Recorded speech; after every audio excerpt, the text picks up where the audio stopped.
Okay, so I heard somebody ask a question a few weeks ago and it's been stuck in my mind. I've thought about it a lot. I don't know it's that great a question, but you know how things happen, you just get something stuck in your mind. So I've thought about it, then I started watching to see if I could answer the question or come up with an answer.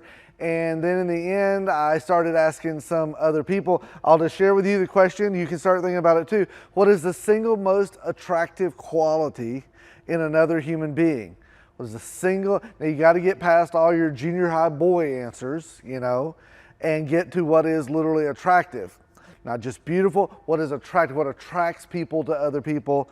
As I started thinking about it, man, I've gone through a whole list of things. I'm like, well, I think it's that. Then 30 minutes later or a day later, I'll go, nah, not so much. And I started asking people. One of the things that a lot of people said to me is kindness. There's just some people, when you're around them, their kindness is attractive. It's magnetic. It just makes, there's not a lot of that in the world. And so when you find it, it's like, yeah, there's something that just feels good about it. You can't even always put your finger on it. Kindness, I thought it was a pretty good answer.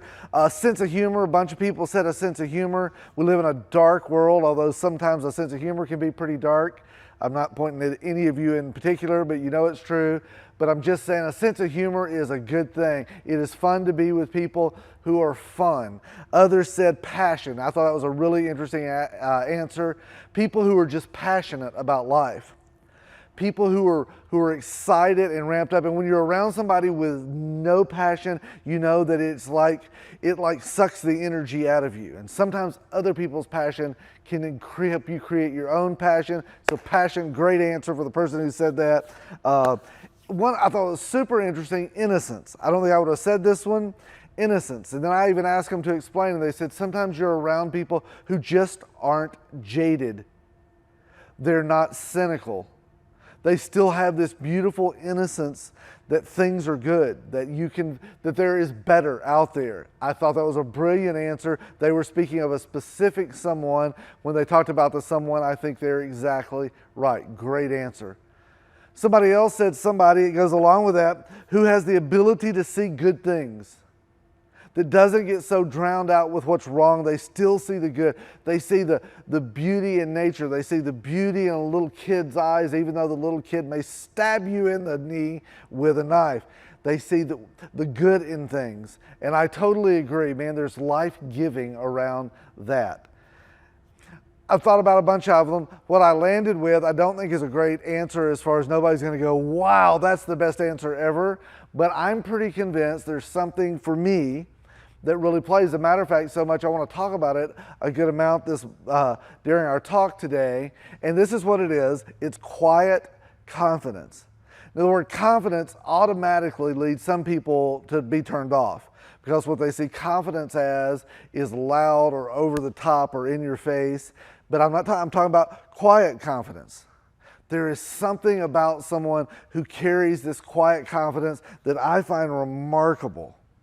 We're in a series right now called Free. We're wrapping it up this time, the fourth part of it, and it's based on this verse. It is for freedom that Christ has set us free. And every week we have said we'll start with the back end of this and say that the reason that Jesus came to earth was that we could be set free. If we place our trust in the work that He's done in dying for us for the forgiveness of our sins, and we'll hand off to Him the control of our lives, we are set free. That's our status, and it's a really big deal. It means there's nothing in this world that's bigger than we can cope with at that point. We've been set free. And then we've reminded all of ourselves over and over, however, it is for freedom that we're set free. Living out freedom and having freedom are two very different things. And for all of us, it is a huge challenge. In the first week, we looked at, we have these patterns when even though we're set free, we circle back to the very things that hold us down. And a lot of us have those issues. And then for the last couple of weeks, we've looked at very specific things that hold us back, that might keep us from living the freedom that God intended for us. Well, this subject of quiet confidence has something to do with this issue of freedom, and that's kind of where I wanted to dig in. Let me separate. Quiet confidence is very different than insecurity that's just masked in confidence. Often the confidence we see coming out of people is not confidence, it's insecurity, and some people deal with their insecurity by hiding. It's fight or flight kind of thing. They'll just find themselves in the shadows a little bit. It's like, I'm not confident and I'm not going to say anything. I'm not going to want anybody to look at me. There's that. For some people who are insecure, the way they deal with it is just by going straight for the jugular. They'll be louder, more opinionated. They'll be more difficult, bigger, just big, over the top. There's a big difference in quiet confidence and insecurity, masking confidence. Big difference. Quiet confidence never shows out. It never screams out. It never jumps out. It's a very internal thing that is soft in its approach. I think there's so much, I meet people sometimes and there is a weird assurance in their life. You just sense that they seem sure of what they're doing, of who they are, of their spot in this universe. Jesus is a great example of this quiet confidence. I don't know if you remember, right before he was crucified, he stood before Pilate. And Pilate, who was this loud, in your face, I'm in charge, everybody needs to know it, I wear the clothes, I say the words, you will treat me like that. And then there's Jesus, who is just absolutely opposite. Matter of fact, some of their discussions at one point, Pilate says, don't you realize that I have the power to let you live or make you die? And Jesus, not cocky, not being snarky about it or smart aleck about it, he kind of answers them with this little piece of either way. Either way, if you kill me, it's like Jesus was saying, hey, I have this 3-day alarm set, and if you kill me, I'm just going to raise myself back to life, whatever. If you let me go, that's fine too. Either way, Pilate is saying, don't you realize I have the power? And Jesus is quietly confident and going, do you? Pilate reaches a point where he looks at Jesus and he says, they're saying, you're the king of the Jews. Are you the king of the Jews? And instead of Jesus going down that rabbit hole of political and power discussion, he just says, that's what you say? If that's what you say, let it be. It's just this, and Pilate doesn't know what to do with him.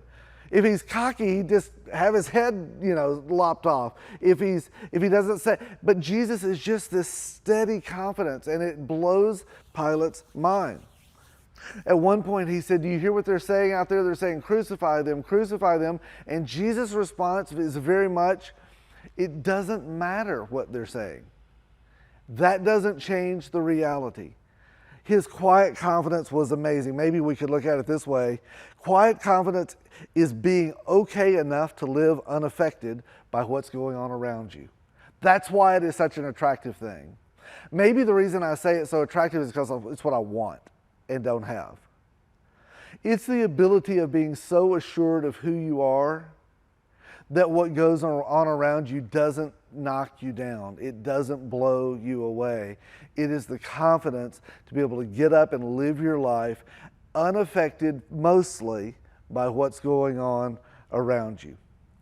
Now, just before this all happened with Pilate, there's a really substantial piece of human history that plays out in John chapter 13. It starts with this. Let's look at it real quick.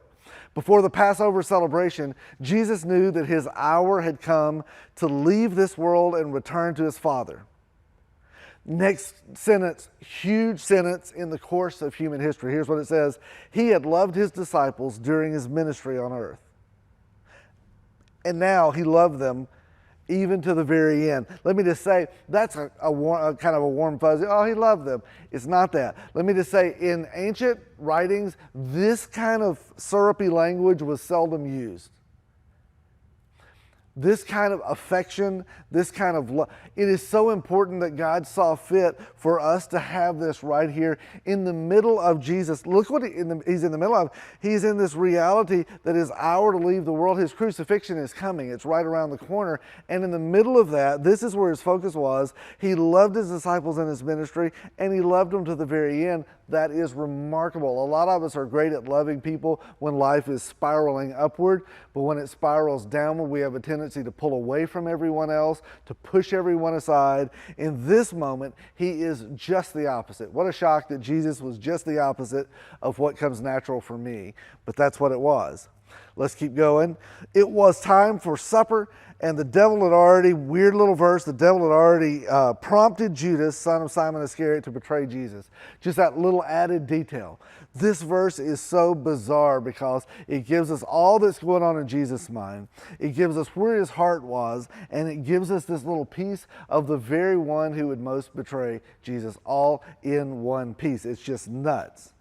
Well, this is the next verse. It said, Jesus knew that the Father had given him authority over everything and that he had come from God and would return to God. This little verse explains Jesus' quiet confidence. Maybe we could just summarize it this way. It said he knew what? He knew whose he was. In other words, he knew that he was God's son. He knew that he was given to the earth from God. He knew who he was. He knew he was literally God in flesh. He was very assured of those things. Those aren't cocky, look who I am and look at me. It's just saying I am complete in who I am. He knew where he came from, and the Bible tells us in that last verse he knew exactly where he was going. There was an assurance in him based on his he knew that changes everything. By the way, all of the quiet confidence is all based on something like this. Quiet confidence in humanity and another person is not going to become because they think they're all that, because when they think they're all that, it's never quiet confidence. It's an understanding of how we get there. He knew is what changed everything. I think that's such a cool verse because he knew he had confidence enough to do things that no one else would have considered. People who claimed to be a future king never considered letting himself be killed. People who considered themselves something sent from God didn't choose people and love people that were far beneath their calling. They just didn't. And I say all of that because the very next verse that we read in the passage really shows where Jesus' heart was. It says, so he got up from the table and he took off his robe. Just stop there for a second. That's not weird. He didn't get naked. It wasn't like he said, man, it's hot in here. What? No, it's not that. The robes in those days, to start with, often they depicted who you were. Like if you were important, you might wear different robes. You might be noted by your robes or what was around the collar of your robes. Taking off your robe before you did anything was kind of a humbling thing because you're putting aside any status or anything else. He had on other things under his robe, but this was him laying. I'm not sure of all of the meaning of this, but I'm telling you, I think there's something inspiring about it because what Jesus did is he laid aside everything that he needed to be able to do what he was about to do. I think for all of us to do great things, you always start, before anything great happens, it always starts with laying something aside. I think that's this beautiful example of what Jesus did. He wrapped a towel around his waist and he poured water into a basin and then he began to wash the disciples' feet, drying them with a towel he had around him. Washing a feet was not that weird a thing in that day. It was a dirty place. They didn't have everything paved and grass covered. Everybody didn't have shoes that were like what we have today. And so in that day it was normal. The weird thing is people who owned a home didn't wash your feet. You had people for that. Sometimes you didn't even have servants for that. You had slaves for that. Literally just for that purpose. The owner of a home wouldn't bring you in and wash your feet. That would be so far beneath them, they would never consider it. And now we have the guy who God has sent from heaven, who is going to lay aside all of his I deserve and put on a towel and start washing their feet. This isn't just for weirdness. This is a bold statement to these guys. It's a bold statement to us. What he's doing, there's nothing he could have done that would have humbled him or humiliated him more in that day, other than one thing. There's only one more humiliating thing than taking off your robe and washing somebody's feet in that day, and it was going to happen to him tomorrow when they crucified him. He literally submitted himself, volunteered himself, and did what no one else. You know why he could do what no one else would ever consider? Is because he knew who he was. He was so okay with himself, it didn't bother him. I don't know. I think there's something remarkable in that. if you want to start reading about it, D.A. Carson, who's kind of a scholar, said, there's no recorded ancient history of a man of Jesus' stature stooping to do something like this to a subordinate. It's unheard of. If you've ever read the Bible and seen this before, it's like, yeah, that's what he did. Listen, for people in this day, they were like, what the what? Well, you've got, there's no Even for people to read it, that it had happened, would have said, no way. Nobody would ever do this. So he's going down, washing their feet. When he came to Simon Peter, Peter said to him, Lord, are you going to wash my feet? And all the smart aleck in me wants to go, well, that's good, Peter. You figured out sequence. I did his feet and then his feet, and look who's next. It's you. Very good, Peter. But Jesus didn't do that because Jesus was yet again better than me. Peter is asking him the question because he's got an issue. You about to wash these feet? That's kind of his question. And then the answer, Jesus didn't say yes or no, because Jesus almost never said yes or no. He always said something smarter. I always want to be like Jesus and seldom am, because I would have gone, you think? Jesus instead said, you don't understand what I'm doing, but someday you will. I have a feeling if you had been Simon Peter, you would have said, no, I think I understand what you're doing. Let me go with it. Washing feet. To which Jesus would have said, no.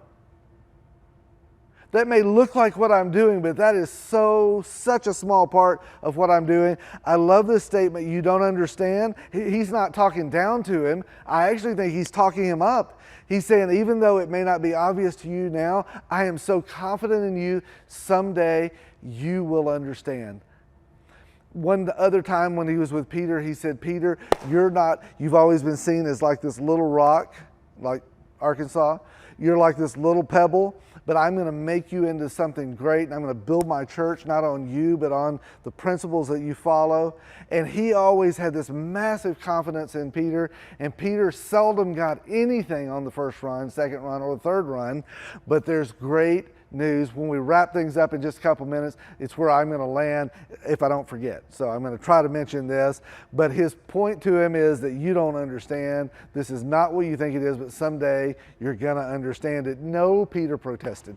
You will never, he did this a lot. He argued with Jesus a lot. You think after the second, third, fourth, fifth, 12th time, we have several recorded, but I have a feeling there were a lot more because you just get, that's who this dude was.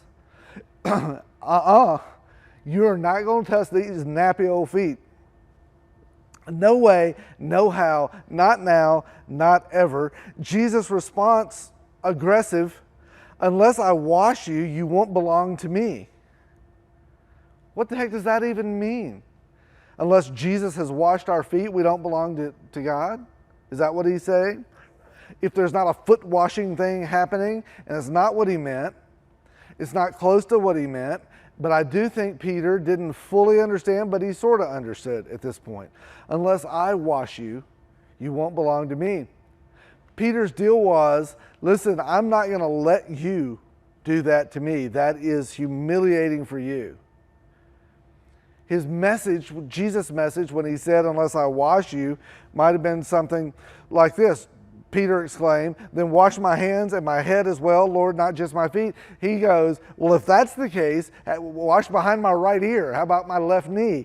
Wash everything. I need washed. If that's what you're saying, if it's all or nothing, then I am in.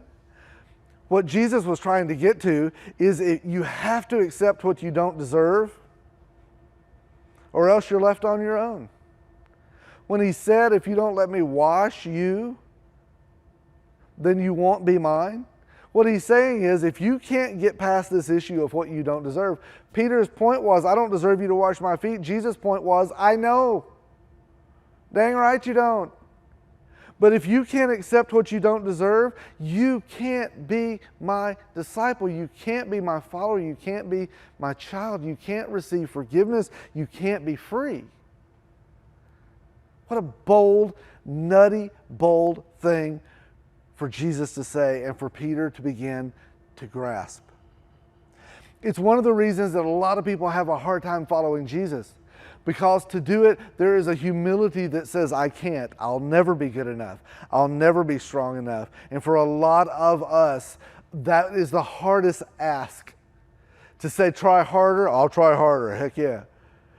Go further, I'll go further. I'll crawl over some glass. I'll do the thing. I'll say the word. But listen, he said, listen, if you can't humbly come to me as one who doesn't deserve, then you can't come to me at all.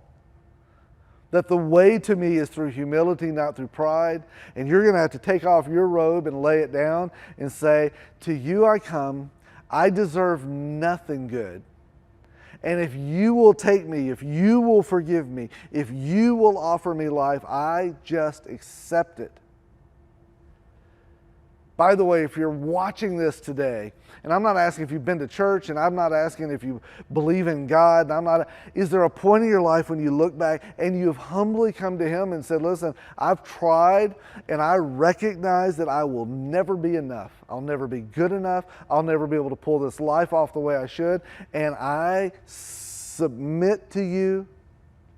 There's a humility in washing someone's feet, and there's a humility in allowing them to wash your feet. And for Peter, the message was, if you can't accept what you don't deserve, then you're on your own. And Peter's response was, bring it, baby. Come on. I love that side of Peter because it doesn't take too much. Jesus goes through and washes all of the feet, and then stands up, takes his towel off, puts his robe back on, and this is what he says, I've given you an example to follow. Do as I've done to you. Let's just stop right there. There are whole denominations in the world that have said, aha, they're a little bit like Peter. They look at something and go, aha, and usually God would say, you don't know, but someday maybe you will. That have said, this is the way to God, and so they became foot washers. If you went to church, you had to wash each other's feet. Hey, how many of you are signing up for that? What about if we do that today? Just say, turn around to the person in front of you or behind and take off your shoes, and here we go. We've got a basin and a towel, and dig in, baby. And I know a lot of you who are watching this, a lot of you who come to our church would be going, that ain't gonna happen. That is one step further that I'm willing, just listening to you is enough, but I'm sure as heck not doing that. I've given you an example for you to follow. I want you to do as I've done. What does he mean by that? Let me keep going. It says, now that you know these things, God will bless you for doing them. He is saying, what you've watched me, how I've postured myself, of becoming a servant to those who don't necessarily deserve it, who haven't earned it, that's how I want you to live your life. That everything in you says, climb, climb, climb, get bigger, have people who do those things for you. Everything inside of you that says bigger and better, I'm saying lesser is better, and I want you to become a servant to people. I want you to take on as I have. Follow my lead. I want you not to be too big to do anything. I want you to bow your knee as I've bowed my knee. That is what freedom was intended to be. The highest form of freedom isn't what we're freed from, it's what we're freed to do. And here's the crazy part. I know it's not a great sales pitch. What we're freed to do is be like Jesus. And what did Jesus do? He served. He served those who didn't feel like he should serve them. He served those who thought they deserved to be served. He served people in general. That was his way of living. I'll tell you, the most remarkable thing about this story wasn't what Jesus did. That's gross and weird, and I'm not a big toucher of people. I don't sniff people's hair or whisper in their ear really close. I don't do a lot. It's not my great thing. I've gotten better over time that I can do some things I didn't used to, but by and large, I can just be a foot or two away and be just fine with most things in life. However, what's remarkable, I think if I had to, I could wash somebody's feet, sort of, and get over that. What's remarkable is not what he did, but it was for whom he did it. Because Jesus knew. He knew where he had come from. He knew he was going. He knew what was going on around him. as he knelt down and took his towel, he knelt down and dealt with some people that he knew what was about to happen. He knelt down, and there was a guy named Thomas, and Thomas was somebody that just a few days from now was going to come back to Jesus, and he was going to say, I don't believe you are who you say you are unless you prove it to me. Thomas, we call him Doubting Thomas. Thomas was a skeptic. He was like, if you can't prove to me the nails, if you can't prove to me the spear inside, then I ain't buying it. And Jesus was like, bring it in. Bring it in, Thomas. Here you go. Here you go. Jesus knew that he was going to doubt. He knew he was going to be skeptical. And you know what his message was when he washed his feet? There is room in my world for doubters. There's room in my world for skeptics. Bring it in, Thomas. I'll wash your feet. I know where you're going to go. I know what you're going to say. I know it's going to hurt my feelings because as I'm giving my life, you're going to be one of the people who don't stand around me that walks away. But I'm just telling you, Thomas, bring it in. There's room in my economy for skeptics, and there's room for doubters. See, if I knew what the people in the line of guys were going to do, I might have washed their feet any other time, but if I knew what was about to happen, there's no way I would have done it. But that's one of the 4,203,000 differences in me and Jesus. There was a guy named Matthew who was there, and Matthew who didn't fit in anywhere. He was a Jew, but he didn't fit in with the Jews because he was a traitor to the Jews. He screwed them over out of their money and out of their futures a lot of times, and then when he came to follow Christ, he didn't really fit anywhere. He was somebody who had sold his soul in some ways at one point for a few dollars. And I think when Jesus washes Matthew's feet, what he's saying is there's room in my world, in my economy. You can come even if you have a lot of regret, and even if others still remember it, and even if your scars are pretty prominent. I'm just telling you, Matthew, there's room in my world. Give me that foot. Give me that foot, boy. I got room in my world for you. If nobody else does, I do, and I'm more important than all of them. There was a guy two guys by the names of James and John. They had followed Jesus. They were brothers. They were known as the sons of thunder. They were bold. They were out, loud, big, punch you in the face. Both of them were little ladder climbers. They just wanted to be the first in line for everything. Even had their mother come and ask, can they sit closest at, someday when you're the king, can they be the king's right-hand man?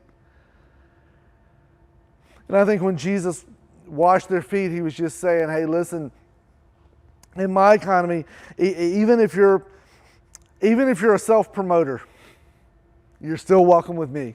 Even if you're broken in that way, you're still welcome with me. And it gets worse because the guy who was the most verbal, his name was Peter. And while Jesus was washing his feet, he was perfectly aware that within 24 hours, Peter was going to deny ever knowing him, turn around, walk away from everything Jesus had taught him, and go back to where he started.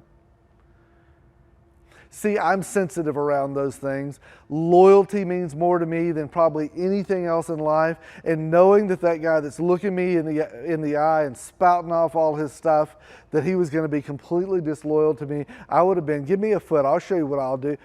I would have never, and it wasn't what Jesus did, it's for whom he did it, that he said in my economy, even those who deny me, Peter, there's room for you in my world.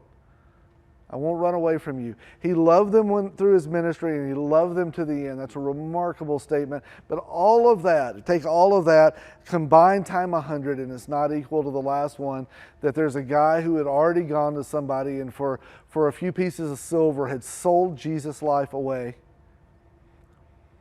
A quitter, a traitor. The bottom of the barrel, the stuff on the bottom of the barrel that grows, he was just below that. And Jesus said, in my economy, there's even a place for people like you, Jesus. Give me that foot. I will humble myself and I'll serve even those who reject me. It's pretty phenomenal stuff.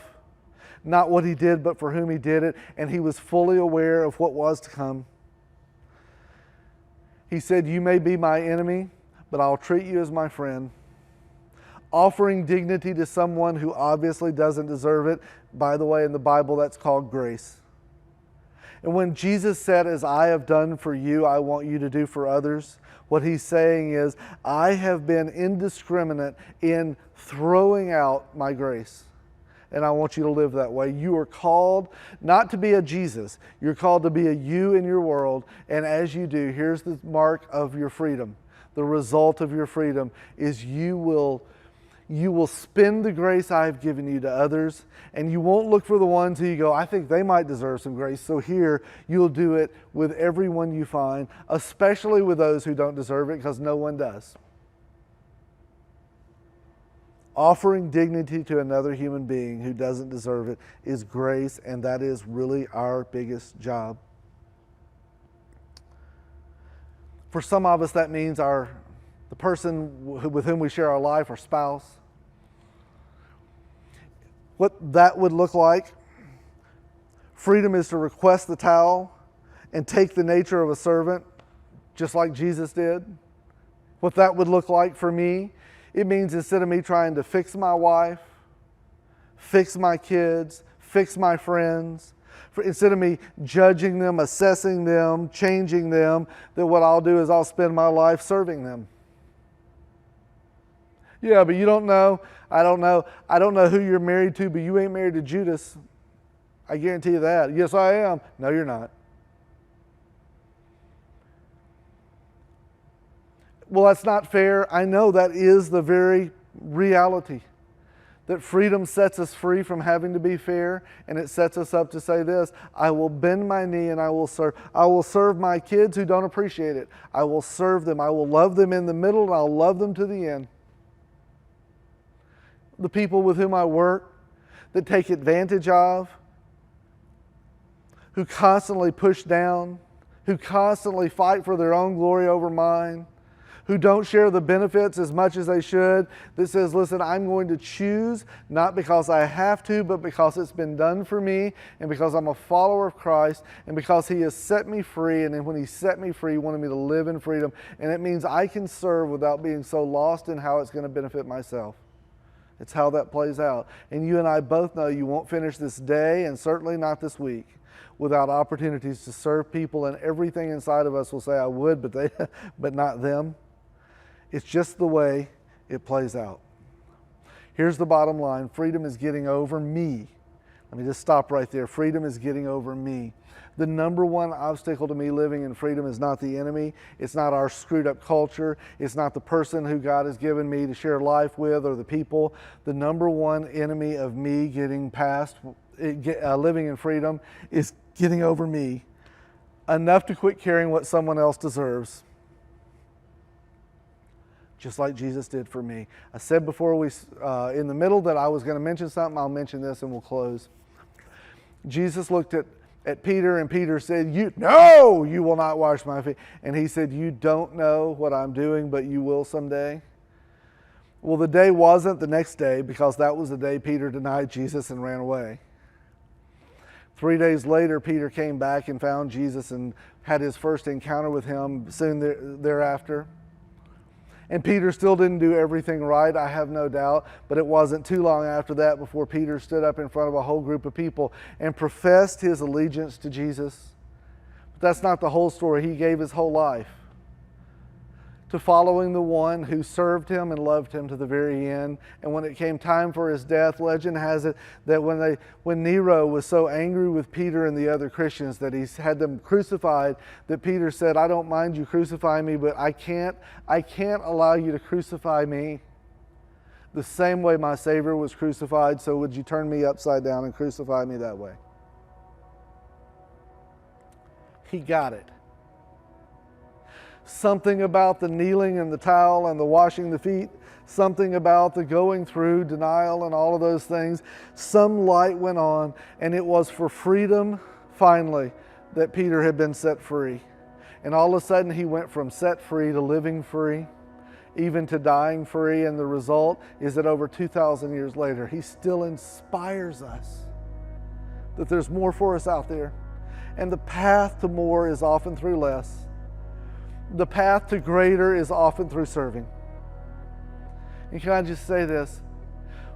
Whether it's going to a church and finding a way to serve, whether it's in your home, whether it's in your community, whether it's in the people around you every day, whether it's picking up your phone and communicating. Serving is the ultimate result of freedom.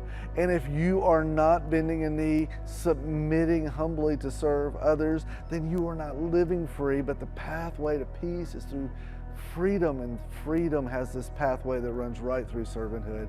Don't underestimate what it could be. Hey, look for it.